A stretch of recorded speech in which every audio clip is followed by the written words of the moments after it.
Hello everybody, this is just a short video on critical responses. There's nothing in here that's particularly new or really information that's not already included in the critical response instructions, but I thought you might like seeing me just sort of talk through what it is I'm looking for and just hearing a little bit more about what is in those instructions, what's going on in the sample assignment, and ultimately what it is I want you to be doing.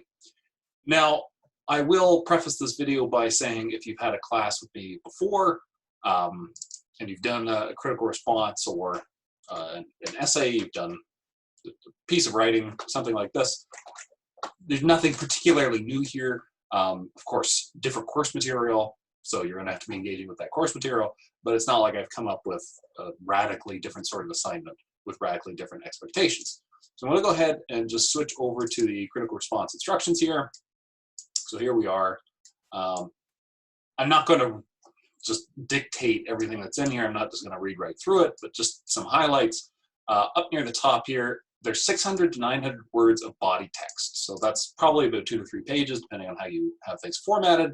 That word count doesn't include your name, if you put a title on the assignment, so on. So really it's where the body text starts down to the end. It doesn't include a bibliography or works cited or references list at the end, so that's separate. It also doesn't include the citations in the piece. So if you're using footnotes, those generally automatically get excluded. If you have in-text citations, those are adding words here and there, but if you go up, you're a little bit over 900 words, and then because of the citations that's getting counted in there, I will take those out. There is a penalty for going over or under the word count. So I'm looking for something between 600 and 900 words of body text. Part of the challenge of the assignment is writing to length. That's part of why I have the penalty for going over or under. Often when you're tasked with writing something, depending on exactly what it is and what the situation is, you are tasked with writing something of a particular length. So, say when you're done your degree, you might be working for some company and they give you a new piece of legislation or whatever it is, and they say, okay, I want you to read through this and give me a 2-page summary of all the important things we need to know in terms of the business. Right? They don't want 20 pages if they ask for 2. They probably also don't want 2 sentences. If you're writing for news media, often there will be limits there. So there are often limits, and even academics, when they're writing, they might write huge, terribly long books, but they're generally speaking, in a lot of venues, there are limits there as well. I only have so much time to lecture to you about the material. I could probably drone on and on and on for days if I were allowed, but I'm not. Talks will be scheduled for an hour or 20 minutes or whatever it is. So part of the, I'll try to keep this more succinct moving forward. Part of the challenge is writing a line, something 600 to 900 words, and don't look at that and say, okay, how can I just fill up 600 words? How do I just meet that minimum and fill the space? Really, the challenge you should be confronted with and really pushing yourself is, how much can I fit into 600 to 900 words? Ultimately, I'm looking for a polished, high-quality product. These are relatively short, 2 to 3 pages, but I'm looking for them to be well done. This is also part of the reason that I'm giving you multiple opportunities. So each critical response is worth 20% of the final grade, but you could do all 4 and I'll take your best 4 grades. So it's really quality, not just quantity, that I'm looking for.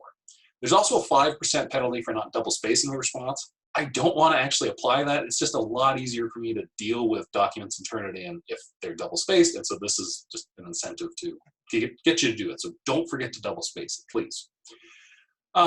So the instructions, look, really, what are you doing in the critical responses? Well, it's a response to the course material, and it's critical in the sense that it's not merely a summary. Really what I'm asking you to do is engage with the course material in a reasoned manner. So this first sentence here, critical responses are reasoned engagements with our course material. What are the critical responses really? Arguments. As if you went through that material on philosophical argumentation, ultimately every argument is one or more reasons being put forward in favor of some conclusion. The conclusion of your critical response is your thesis. That's just what a thesis is. It's a conclusion. It's what the piece is ultimately trying to support. It's what you want to convince your reader to believe by the end, by giving them good reasons to believe it. So That's really just what the response is. So what do you have to really do in the response? Explain some aspect of the course material, state a thesis, i.e. a conclusion, and provide some clear reasons in favor of it. Really, like, those are the three main things. If we boil it right down, that's what I'm looking for. There are two kinds of arguments that I've outlined here. This is something a little bit new, a little bit different. If you've been in some of my other classes, I've probably asked you to do this in one way or another. I'm just making it a little bit more explicit here. So one kind of argument is really evaluative. So it's evaluating somebody else's view. So you pick out something from the course material, you pick out a single author's view on some particular subject, right? And there are different ways of talking about and thinking about and formulating what the subject really is. So like, you could pick out, Tolstoy's requirement that there's some connection between the finite and the infinite, right? His characterization of faith. You could take Craig or Quinn or Fackenheim or Nozick or Rosemont, right? And pick out something that they're saying. So isolate it, right? Don't deal with everybody all at once. That's way too much stuff. Don't even try to deal with one whole thinker, right? Don't have a thesis to the effect of Craig's wrong, right? Craig's wrong about what in particular? So one good way of trying to find a more narrow subject to deal with is by looking at those discussion and review questions that I post. If you take one of those questions as the basis of your assignment, you've probably got a manageable topic. So something you'll realize if you're trying to do too much in these is that when I review them and give you a grade, comment I might make is you're really trying to do too much here. Don't try to do something if you don't have space to do it well. It's far better to do one thing really well in one of these responses than try to do 4 things and just skim the surface and just mention a bunch of things, but never really fully provide the reasons, never fully explain what's going on. So it's far better to have a narrow, focused critical response on some one small topic than to try to cover everything. So you're going to find in this course, even though we're going through a lot of material, by the end of the course, in terms of the writing, the critical responses, in the final essay, probably in the forums as well, you're actually going to be writing on a small subset of that. So the forums, I think, is probably an area where you can write on the most, because with stating your own thesis, that's going to be on some small thing that's sort of practice for the responses. But then engaging with each other, you can talk about just about anything and pull anything in. I'll also say in the responses, even though you should really be focusing on one person, you can, especially in the evaluations, you can pull material from other people if they made a good point or good distinction or something. You can pull that in and say, oh yeah, so I want to talk about Craig and why Craig was so right about some particular point, and I want to draw on something that Nozick stated, and Nozick was really presenting this kind of objection. Here's why I don't think that really works, and here's why Craig's view is better than that. Or it just might be pulling in something from somebody else. Quinn made this really good point, and that helps support Craig's position, and let me talk about how that works. So the evaluative argument is really, I'm stretched for finding another way to put it, taking somebody's view on some matter and really evaluating. State why it's a good view or a bad view. It can be both, right? The thesis can be in between, that there are good points and bad points about it. Now, try to make the thesis really specific. Try to, the way I call it is down in the rubric, which we'll get to in a moment, anticipate the reasons you're going to give the reader. So the thesis is really your conclusion. So it's going to be that you agree or disagree, or that somebody's view on some topic was good or bad for some reasons that in that thesis statement, in that one sentence, you just mention, you just point to.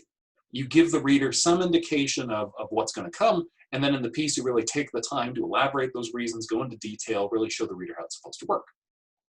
The second kind of argument is comparative. This is really a kind of compare and contrast. What you're trying to do in this sort of argument is you're still making an argument. So you're still supporting a conclusion. The conclusion here, rather than saying somebody's view, rather than evaluating the view and saying, oh, this was a good view or a bad view, and here's why, instead, the thesis, the conclusion of this kind of argument is really that 2 or more, though I recommend sticking to 2 or more thinkers' views are similar to each other or are different from each other in certain specific ways. right? So look, for instance, Tolstoy and Craig's views are similar in such and such ways. And then the content of the response is really going to be showing how they are actually similar, but interpreting what they're saying. Because of course we have the text, but texts don't speak for themselves, right? It's words on a page. It's us who make sense, make meaning out of that, try to articulate something, make it clear. So you could say, oh, Tolstoy and Craig, or Tolstoy and Quinn are similar in these sorts of ways, right? And it might be one way, it might be multiple ways. And that's something else to think about. How much can you really do well in this amount of space? How much can you make clear in this amount of space? It can also be about how they differ, right? Oh, Craig and Quinn differ in this particular sort of way. One thing to keep in mind is that the thesis should be worth arguing for. So obviously, don't make an argument that really doesn't need to be made. You know, oh, these two authors have pieces with different titles. There's really nothing more to be said, right? That's just straightforwardly true. Right? They didn't name their pieces the same thing. So make sure it's an argument worth making. So when it comes to the comparisons, as well as the evaluations, really try to think in terms of what would an intelligent reader, you know, intelligent undergraduate student not in the course, what would it be worth trying to convince them of if you know, they were to pick up your critical response and read it? And that's really the target audience I want you to have in mind. Intelligent undergraduate student, not in the course. So somebody who can explain or understand your explanations, but doesn't know the things you already know. So you need to make yourself clear to somebody who isn't in your own position. That itself is an important skill, because again, you know, think outside the classroom. You're writing papers, right? The critical responses, whatever they might be, and in some sense, you might look at them and say, oh, like what's the point, right? What am I really doing here? Why do I have to talk about why Tolstoy was an idiot or a genius or whatever it is? Well, look, part of what you're doing is you're now going through and learning things, right? You're changing your own thinking. You've got more going on here than you did before the course started, I hope, right? Just in terms of knowing some of the course material. But now you have to think of, okay, how do I explain things in a way that past version of myself who didn't already know about Tolstoy or Quinn or Fackenheim or whomever, how could I explain things so that version of me would have understood them before I'd actually gone and read the pieces, right? Before I learned this new distinction or this new word or whatever it is. Think in those terms, and that is going to help make you better at communicating. And part of what I'm doing is I'm really playing multiple roles here as well. So in one role, the role I've been largely taking up now, I'm trying to help explain things and make them clear to you. But then when I'm grading your work, I'm going to, as best I can, sort of put myself into the shoes of somebody who doesn't already know all of this, right? Somebody who's approaching this fresh, somebody who's reading through your work, who doesn't have special training in philosophy, doesn't know all about, you know, all these readings and everything, and is looking to really say, okay, assuming I'm just sort of an intelligent person off the street, right? Can I understand what you're saying? Ideally, the answer is yes. And how do you get that? Clearly explaining concepts, clearly defining terms, making sure that anything that is in some sense specialized, that's new, is made clear and clearly explained and accessible to somebody else who is able to follow a complex argument, able to remember new definitions and new terms and so on, but is going to need them because they don't know all the things you know, right? And that can be very useful in all sorts of settings. Again, go back to a workplace. If you're working at a workplace where, that's a funny expression, assuming part of your reason for being there is that you are an intelligent person who's competent, can be trusted with approaching complex material, learning about it, digesting it, figuring out what to do, and explaining that to others. You need to be in that position where you can step outside of your own shoes, so to speak, and say, okay, I just learned all about this for a week.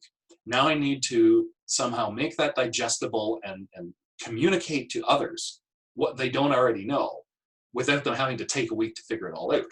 So you've got to, right, communicate and transmit that knowledge in an effective way. And that's really part of what I want you to do here.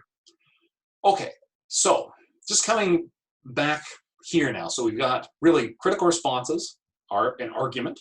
The thesis is your conclusion, right? But you're going to state it up front. Don't make me wait until the end. That might sound weird, but a conclusion doesn't have to be at the end. The conclusion can be stated up front, which I want to see. And then you go on to explain all the reasons for it. Make sure to narrow in on some specific part of the course material, right? And there's two main kinds of arguments: evaluations and comparisons. You don't have to, put on at the top of the critical response or something, this is a comparative argument. If I don't know by the end of your argument which kind it was, something's gone wrong, right? So I'm gonna be able to tell just from the thesis what kind of argument it is, or I should be able to if it's really well done. Okay, there are 4 due dates. So starting this week, May 21st, Thursday, and then every Thursday hereafter for the next 4 weeks, so May 21st, 28th, June 4th, June 11th. Yes, good. Those dates are correct. There are different topics you can write on. So for this first critical response, anything in these units, like the sections that were titled "This Theistic Responses, Reflections on God's Importance, or Confucianism in the Community." So that really goes from Tolstoy to Rosemont. So really anything that anybody Tolstoy through Rosemont was talking about and you want to engage with, you can do in this first critical response. Now in the second critical response, I want to see the focus there on the afterlife or death and immortality. So that's really the material from this week. Again, you can draw on previous material in later responses, but I want to see a focus. So I don't want to see, say, in critical response 3, which is the scientific worldview or Buddhism and pessimism, right? So material really from what's going to be next week. I don't want on June 4th to get a response just on Tolstoy, right? That ship has sailed, right? That response, if it was supposed to focus on Tolstoy, should have come in on May 21st. So there are sort of what you can write on changes as the course goes on, but as we're moving through the course, you can still sort of pull in material from earlier as a kind of supplement or addition to what you're focusing on later. The final paper, I'm going to put up instructions on that, I'm hoping this week. Really, it's going to be sort of an overall paper, which is going to require you to deal with at least a few authors. And ultimately, it's going to be about, it's really an overview paper in the sense of really the topic is going to be, what is the meaning of life? Or what's the best answer to the question, what is the meaning of life? So, I'll try to give you a nice formulation of that. But basically, it's your chance to look over the whole course, right? Pick a certain set of thinkers you want to engage with. You've got to explain their views. You've got to do a bit of comparison. Ultimately, you're going to do some evaluation, and then you're going to put forward your own candidate for the best view, right? Which may or may not be one of the views we've already seen, but you're going to be engaging with some of the thinkers from the course, really your choice of thinkers. It's going to be a longer piece, so it's not going to just be 2 to 3 pages. It's going to be longer than that, and that's where you can really pull together whatever you want from the course in terms of focus. One point here, so maybe I should have stuck this right up top. Get a Turnitin digital receipt when you submit the assignment. This is similar to with the argument assignment. When you go to actually submit something on Turnitin, you've got to pick the file you want to upload. If you're uploading a file rather than copying and pasting, which I think picking the file is usually a little bit nicer in terms of the formatting and so on. You've got to pick your file, you've got to click, I think it's an upload button, and then it processes for a few minutes, maybe a few seconds, depending on the speed of your internet and so on. And then you've got to click a confirm button of some sort. And it's only once you click the confirm button that says, oh, congratulations, here's your digital receipt and so on. It's only once that's done, it's actually submitted. So make sure you go through the whole process, make sure it's successfully submitted. If you have any worries at all that you didn't do that right, email me the paper when you submit it. You can just send me a quick email, just attach the file, say, here's my first critical response, I'm just attaching it in case there's a Turnitin problem. That's fine. And then if there is some kind of problem, you didn't hit a button right or something, I've got it. I'll consider it submitted. But if you don't email it to me, you don't go through the whole process, you contact me, you say, hey, I submitted my critical response, but you graded them and I don't see it now. I'm going to email you back and say, okay, what was your Turnitin digital receipt? because that's what I'm going to use to contact Turnitin to see if there was some kind of technical problem on their end.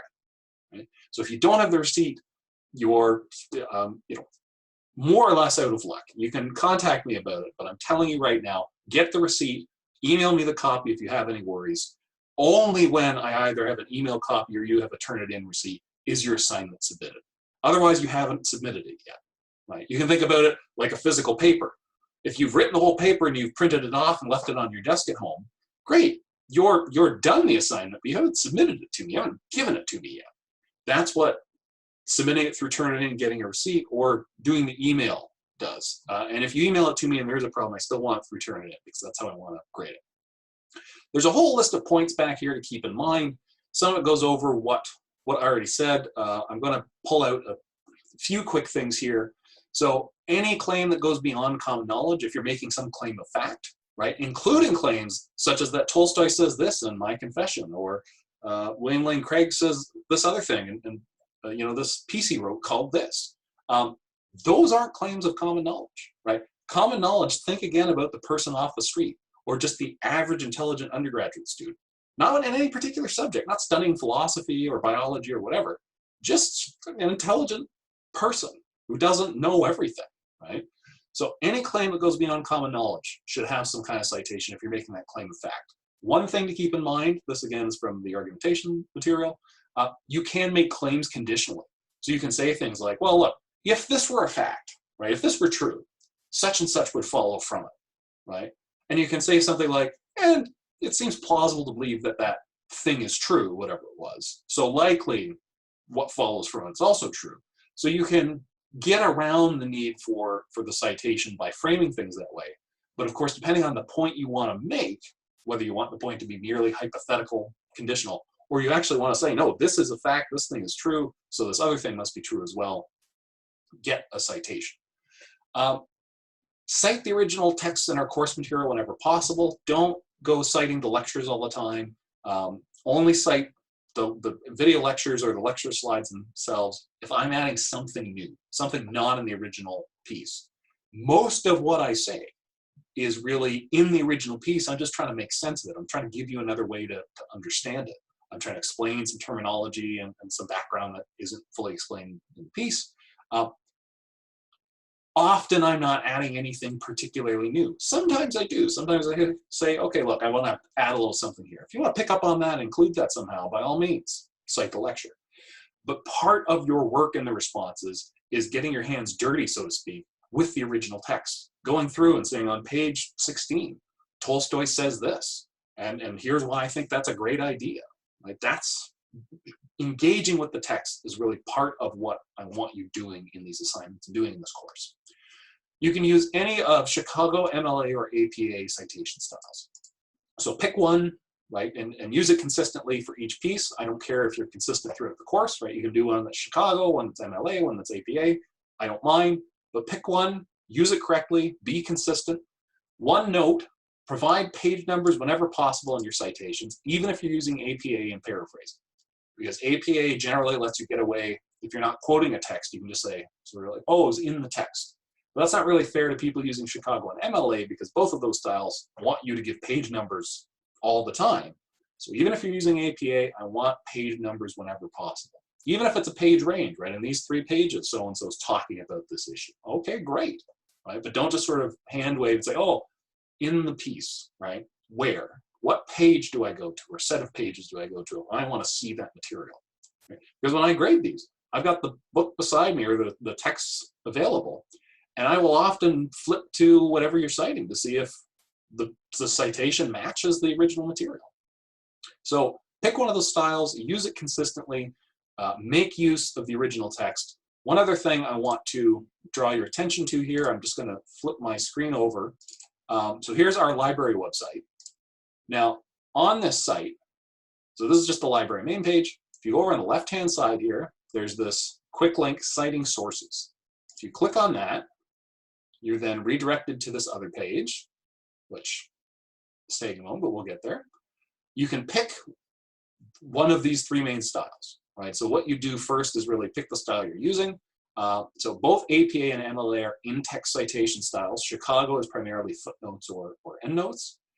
My advice, if you're already in a discipline that uses one of these, right? If you're already used to using APA or MLA or Chicago, just do what you're familiar with, right? You don't, I want you to learn and correctly use one of these styles, right? It's just a conventional way of expressing yourself. That's really what it is. So again, thinking in non-academic terms, this is like following certain conventions for written work in a workplace, right?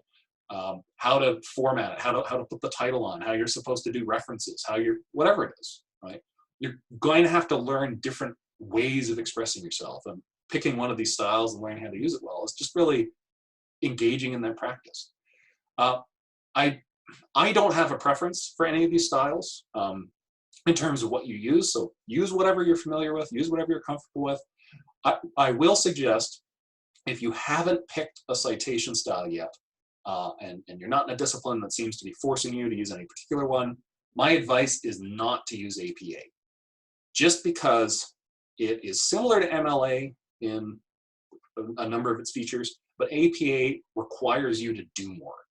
So I'm not going to talk about all of these, but APA requires you to have the author name and the year, as well as the page number in the citations. MLA is really just author and pages, generally speaking. So I advise against APA if you don't have to use it. If you're already in a discipline that uses it, though, right, and you're comfortable with it, you're familiar with it, by all means use it. It's not that I'm saying it's a bad style. I'm just saying it's a little trickier to learn than the other two, in my view. So look, with these three, pick whichever style you want. Let's just click on MLA. And then you sort of scroll down, and then you see here, there are links for different kinds of citations you can use. And just think about, you know, what are you using? You're using a book. So assuming you're citing something out of a book, right? There's also a different link for websites. Say you're using the Craig piece. Okay, well then you're going to have to be citing a website. But for books, right, let's say we click on books. One thing to keep in mind is that this is an edited work. This is a collection. So when you're looking at, you know, okay, what am I doing here? Although our pieces are really all one author, right? It's Tolstoy's piece or Fackenheim's or Craig's or Nozick's or whomever's. This is an edited work you're getting them from. So you click on the edited work, and then what you get on our library site here is really samples of what that should look like. So in text, an in-text citation, MLA is going to look something like this, right? You know, make this a little bigger.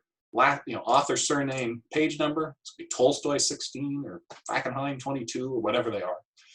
And then down in the works cited, that's where you're going to have the corresponding entry for the original author with the name of their piece.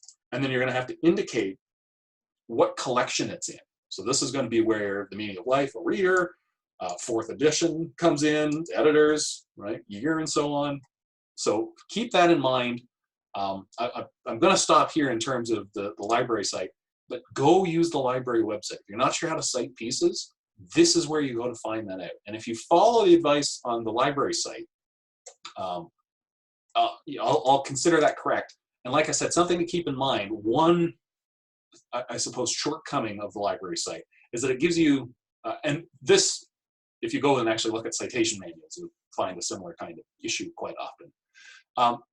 There are sometimes multiple things you have to keep in mind that aren't all sort of mashed together because there's different permutations of these things. So you have to keep in mind the chapter from an edited work, right? Because that's what we're using if you're using the text. But it's also an edition other than the first, right? Our Meaning of Life, a reader, is in its 4th edition. So part of what you need to do down in the works cited piece at the end is include the 4th edition, right? So you know, The Meaning of Life, a reader, 4th edition, edited by Klemke and Kahn. So keep that in mind. Okay, so just going back to the instructions for another moment or two here, and I think we'll try to stop this soon.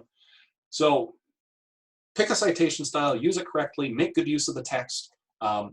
Only use the lecture slides or the lectures if they're really adding something new or different. Now that said, if you use somebody else's exact words, give proper credit. Put the words in quotation marks. So if you're using the wording off of my slides, you know, you look at how I worded something, you go, I just can't think of a better way to say that. You can use that wording to express an idea, right? Give me credit for that if you're using my words. But I still want to see you making good use of the original text. So don't take my words and the way I present it as a stand-in or a replacement or a shortcut for the original text, right? Go engage with the text. That's part of what I want you to see. It's part of what I'm evaluating you on. Excessively close paraphrasing counts as plagiarism. Be careful. What does that mean? That means using almost somebody else's exact words, right? If you use more than sort of a handful of words, right? Exactly how many? It can be hard to tell, but let's just say something like 3 to 5 words. Now, if you use more than 3 to 5 words of somebody else's, right, out of a sentence of theirs, put it in quotation marks, right? Even if it's a little snippet of something. Either put the idea in your own words, or provide a quotation from them, and don't try to excessively quote either, right? Try to be in control of the material. Make it your explanation, right? You tell me what's going on there. And always keep in mind that you're telling the reader about what's going on in there for a purpose. You're sharing relevant information. I don't need a whole summary of what Tolstoy said or what Craig said or Nozick said, right? Again, think about your target audience, somebody else who, and that's right down here, right? Assume your reader is an intelligent and unbiased person.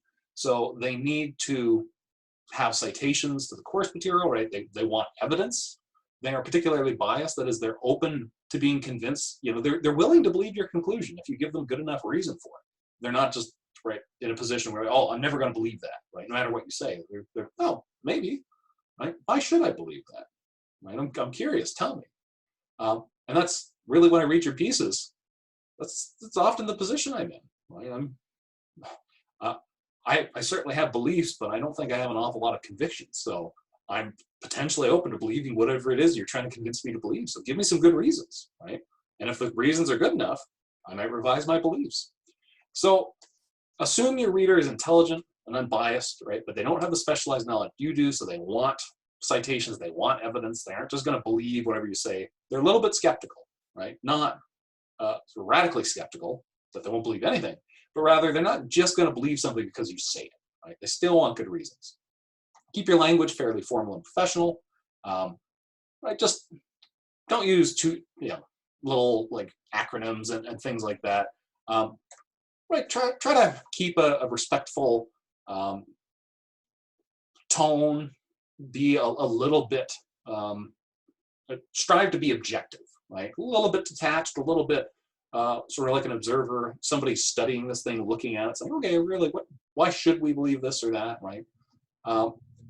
And lastly, as always, make your arguments as clear as possible, right? And so referring back to the introduction to argumentation is really going to say a lot more about this. If you have assumptions, indicate what they are, right? Try not to make anything hidden or unstated. Try to make things as clear as possible. Try to make yourself obvious, really obvious, right? Assume I'm a little bit slow and I really need to be slowly walked through what it is you're trying to tell me, right? And I'm not trying to be offensive when I say assume I'm a little bit slow. I mean in the sense of, assume I'm really going to take my time and I want to go step by step, right? If you've got a conclusion you want me to get me to and I'm starting here, I want to see how I get there, right? I want to take my time with it. I don't want to just sort of start here and then sort of jump here and then jump there, right? I want to move slowly, right? I want everything explained to me. I want everything to be clear. I don't want to have to make any big leaps, right? Or if I'm making a leap because there's an assumption, I want it to be clear. It's like, okay, you're going to have to sort of make a little bit of a leap here. And so if you're not willing to do that, or if some other person isn't willing to do that, obviously that's going to be a weak spot in the argument, or the success of the argument depends on people willing to make that assumption or leap, right? Okay, down to the rubric. So really, there's 6 parts on the rubric. One thing to keep in mind, this is a qualitative rubric, so think of these as levels of achievement, not numbers that add up to a grade. So there's 4 levels for each component of the rubric. There's 6 levels. Don't think that means that I'm scoring these out of 26. And if you get level 4 on all 6 components, you get 24 out of 24, and hence perfect. That's not how it works. Level 4 is really excellent work, A range work. So if the writing is level 4, it's A range, that might mean it's utterly flawless. That might also mean that there's a few little issues in it, but none of them are really, a misplaced comma or a few little things, right? There can be a few little mistakes in something that's really well done, right? So each of these levels admit of some degree of variation. So excellent, level 4, A range work. Level 3, good. Really, so B range, good. A B grade is a good grade, right? The piece has merit. A lot of things are being done correctly. But there's room still for improvement. More room for improvement than there is on something that's already rated level 4. Level 2, fair, that's really C range work. Level 1, lacking, this is really D, F range. So when it comes to writing, right, if it's a level 1 in the writing, that means I have really serious trouble understanding individual sentences, right, frequently. Level 4, you know, the punctuation, spelling, sentence structure, and so on is really well done. The sentences, the way they're constructed, doesn't pose any problem for readers understanding them, and so on. Next component, structure, the overall organization of material, right? Try to have a logical progression that, you know, just thinking again about, you know, if you're trying to get me here and here's the conclusion and we start here, that we go here to here to here to here to here, right? That information builds as it's being introduced, that we're not jumping around. It's not that you're trying to get me here and you start here and we go here and then back here and then over here and then back here and then we go back to the start again and then we're over, right? Don't jump around like that. Try to sort of walk it through again. If we try to use you know, compare me reading through the piece to going for a walk or something, I don't be jostled around, have to sort of jump back and forth and you know, be all over the place. I want it to be sort of a leisurely stroll, right, where I'm slowly moving towards my target. I see all the steps I need to take, right? I don't have to jump around or jostle or sort of face obstacles posed by the structure or the environment I'm in. The use of effective paragraphs also factors into the structure. So just as a general rule, something to consider, try to keep your paragraphs between 1/3 and 2/3 of the double-spaced page. I find generally that's about the right length to make some major point before you're moving on to some other major point. Right? There can be good reasons for having paragraphs that are longer or shorter than that, but I find almost always, if the paragraphs are longer or shorter than that 1/3 to 2/3 of a double-spaced page, I either sort of very naturally see short paragraphs fitting together, right? Or a long paragraph having a spot in it where you can separate it off into 2 paragraphs. Separating your work in paragraphs just helps the reader see where one major idea stops and another one starts. It's just this visual representation, right? Okay, I made that point, now I want to make this point. So keep that in mind. The thesis, right? Excellent thesis, A-level thesis will be clear, carefully worded. It's present at the outset, right? Really first paragraph, maybe the second paragraph, depending on how long those paragraphs are, but up front, I don't want to wait until the end of the piece to hear it, right? That's not good. It's not a mystery novel you're writing, which is not a knock against mystery novels, but that's not what I want you doing here. I want it to be clear, clear, clear. So tell me up front what it is you want me convinced of by the end, right? That thesis identifies its topic. It's a thesis worth defending. Again, it's an argument worth making. And the thesis clearly anticipates the reasons provided, right? I know in that thesis that there's going to be 1 or 2 or 3 different reasons that I'm going to be told about in the piece that are ultimately going to support it. If we go down to, you know, the worst case scenario, there's really just not a thesis, right? Not one I can figure out, right? I can't identify what the thesis is, or it's just really not worth stating and defending, right? Something like Tolstoy was a Russian author. That's right. That's really not worth making an argument for here. On the other 2 levels, right, the thesis might not be quite as clear. It might show up too late in the piece to really be useful. It might not anticipate the reasons being offered in favor of it. So those are ways that theses can be less than ideal.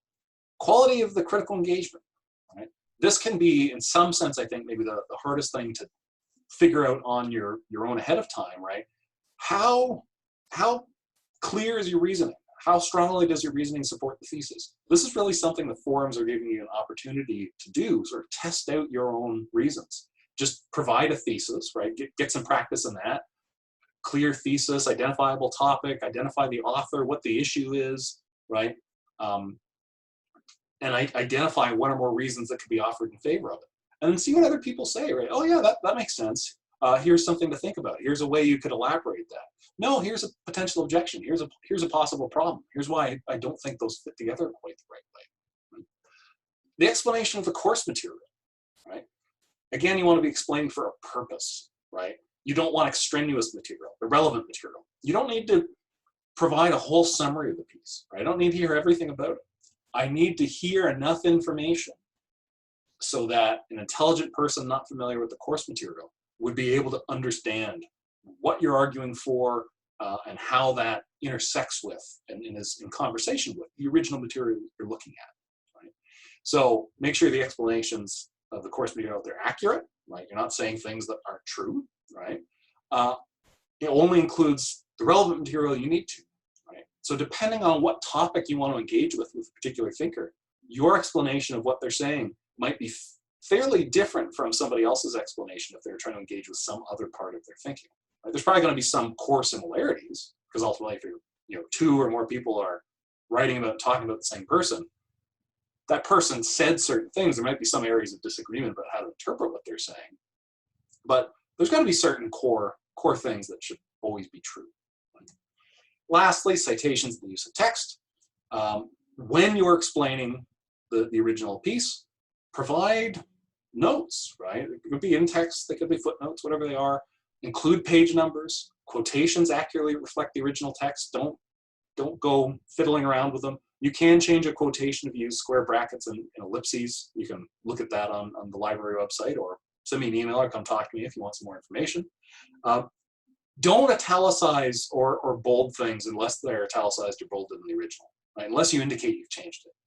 One common mistake I see certain people make when they're trying to write in an academic way is that they italicize all their quotations. Don't do that. That's just don't. That's just not a thing you're supposed to do. Just use the quotation marks. So really, excellent use is made of the text when you're saying, so this author said this thing. Okay, where? Show me, right? You make some other factual claim that's not just a piece of common knowledge, right? Provide some kind of evidence. Point to a study or some kind of reliable source of information, or frame it hypothetically. So making good use of the text, providing evidence, really, in some sense, showing your work. That's really what the citations are there for. Okay, so that takes us to the end of the instructions, so you can look through the rubric a little bit more carefully. Like I said, when I grade these, I'm going to go through, and on each component, I'll give you a score. So you might get a 4 on writing, right? That was really well done. Maybe a 3 on structure. Overall, it was logically organized, but there's some long paragraphs or something, right? Oh, nice, clear thesis, right? Sensible engagement. You had some really clear reasons in support of it, right? Number one issue I see in reasoning often is just that it's not clear enough. Right? I want to hear more, right? More needs to be said to make yourself really precise and obvious to the reader, right? Did you explain everything worth explaining? Did you do it accurately? Or given what you're talking about, is there something you really should have talked about to give an honest, thoughtful engagement with the material? Did you give citations through it? Right? Those are really the things I'm looking for. So you might get different marks, and of course, just looking through the rubric, there might be different parts of each of these that you're in one sense doing but not the other. So you might have, say, for citations and use of text, you might have notes everywhere you're supposed to, but you have a bunch of inaccurate quotations, right? And so I'll sort of average those out. So you might wind up with sort of a 3, because on having enough notes, you got really like level 4, like that's great. But then the quotations really aren't accurately reflecting the text. It's more like level 2. So that might even out to a 3. So those, for each of the levels, for each of the parts on the rubric, that's going to even out to some sort of average scoring there, and then ultimately these help inform it. So if you've got all level 4s, you can expect something in the A range for final grade on the piece. If they're all level 3s, you can expect something in the B range for the final piece. It's all level 2s. It's probably going to be the C range, right? It's all level 1s. It's going to be the D or F range. In terms of how these are weighted as well, don't get too scared off by the writing part. Good writing matters, but ultimately I'm more interested in how you are making use of the text, expressing yourself, in terms of trying to clearly articulate your reasons, right? Explaining things in a clear manner. So the writing matters, but it's not just about sort of having all the commas in the right place or something, right? That helps. But what really can impact is that if there are enough issues in the writing, right, that they start making some of your sentences and your ideas not very clear, there can be this impact on some of these other areas. So try to express yourself as clearly as possible. Don't get too caught up in, you know, make sure every little bit of punctuation is just fine or something. Of course, like try, absolutely try. Don't get too worried about that if you feel like your writing's somehow not great. Really focus on the content, focus on the ideas, right? Focus on what you want to say, what the conclusion is, why somebody should believe it, and so on. So, yeah, I think that's really all I got to say about the rubric. So you get scores on the rubric, then you'll get another final grade. And like I said, the levels admit of variation. So if you have all level 4s, it's all excellent. It doesn't guarantee it's going to be 100% or an A+ or something. It might still be an A- because you've achieved level 4 on all of them. But because there's some variation there, you're sort of on the bottom end of level 4 or something. So look at those. If you've got more questions and so on, you want to talk these over a little bit, feel free to stop by my office hours or send me an email or something. I can't guarantee that if you want me to look at some of your work, I'll have time to, but I'm open to it. So if you've got a bit of a draft, you want me to look at something, or it's just a thesis, right? It can be something incomplete, it can be something that's more fully complete. If you want to look over it, you can send it to me. The earlier you do it, the more likely I'm going to, I'll be able to have time to actually look at it and give you some feedback. If you come and stop by office hours, we can just talk something out, right? Maybe you got an idea, you're not quite sure how to express it, or you want to make an argument, but you're wondering, you know, look, are my reasons really good reasons, right? That can be a hard one to tell just on your own. And really the best advice I can give you is if you've got an argument, you're really not sure if you're missing something or if there's an objection you're not thinking of, just come and talk to me, right? Stop by my office hours, send me an email or something. I'll try to give you feedback. Great arguments, anticipate potentially good objections and respond to them proactively. That was another piece of the argument, introduction to argumentation. So in your critical responses, you can do that, right? In constructing a good argument, here's my thesis, here's my conclusion, here are the reasons I offer in favor of it. Here's an objection somebody might raise, right? If you did the argument assignment, I forced you to do that. Here's how somebody could say I'm wrong. And here's why that objection doesn't work. That makes for a great piece, right? You don't have to include an objection in response to it. I'm not forcing you to do that, but it's a great thing to include. It almost always helps make an argument stronger, especially if it's a good objection. Don't pose an obviously misguided or silly objection, but think about one some intelligent person might really raise, right? You're trying to convince somebody to believe something. I say, yeah, but what about this, right? I'm glad you brought that up because here's why that doesn't work. I can see why you might think it does, but here's why it doesn't really. That can be a great way to help strengthen a piece and fill up space in a useful way if you're struggling with that. But like I said, you don't have to. If you've got so much to say, you just don't have room to consider an objection, okay, you don't have to. You don't have to. All right, so one last thing I'm just going to show you, but I won't even really talk through it because this video is already much longer than I wanted it to be. Probably much longer than you want it to be. Here's a sample critical response that I've posted online. Oh, and I just realized very goofily I didn't. So look, I'm reusing this from my Philosophy 1000 class. It's just a sample version of this argument assignment. Maybe I'll try to fix that. I've got some notes here just to explain part of what I'm doing on it. This one is just, I think it's just 600 words or sort of just under in terms of the body text here. And so what I've got going on, right, I give a little bit of an explanation, right? In a particular lecture, William James made an argument about something. Here's a quotation. Here's a way you can modify it with those square brackets. I've got my footnotes here, right? Ultimately, I've got a thesis, and the thesis is just, I will here argue that James's view on truth should be rejected because, and then I give you 2 reasons. And then I go on to elaborate those 2 reasons and really explain what they are, provide some examples and so on. I've got my view broken up in paragraphs. There's no conclusion at the end. I don't need any kind of formal conclusion here. And in this piece, you know, my explanation is pretty darn short, right? It's just really here. There's a little bit more explanation here because it, right, for example, he talks about this and this and this. So you can have more explanation about the material sort of beyond this one first initial paragraph, but keep in mind that the focus is really on your arguments. That's ultimately really what I'm looking for. So the explanations of the course material are done in service of your arguments and making your arguments make sense to somebody who's not already familiar with that material. Okay, I'm actually going to stop for real now because this has gone on for a while. Read through the instructions, look at the library site, look at the sample assignment. If you've got questions or you want to run something by me, feel free to get in touch. And like I said before, you may optionally do more than the required 2 critical responses, so you can experiment a little. You can take a bit of a risk, right? You can try something and say, well, I'm not sure how well this is going to work, but I want to make this argument. I want to try this out. I want to see how things work this way and what kind of feedback I'm going to get. Okay, great.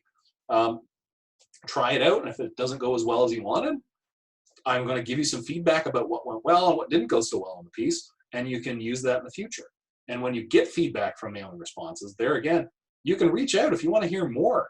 You want to talk about it a little bit. You're just curious what I mean by something. You're curious how to correct it. Feel free to reach out. We can talk about your piece. So I can give some generic pieces of advice, which really I've already done in the instructions and here in this video, as well as in some of the other introductory materials.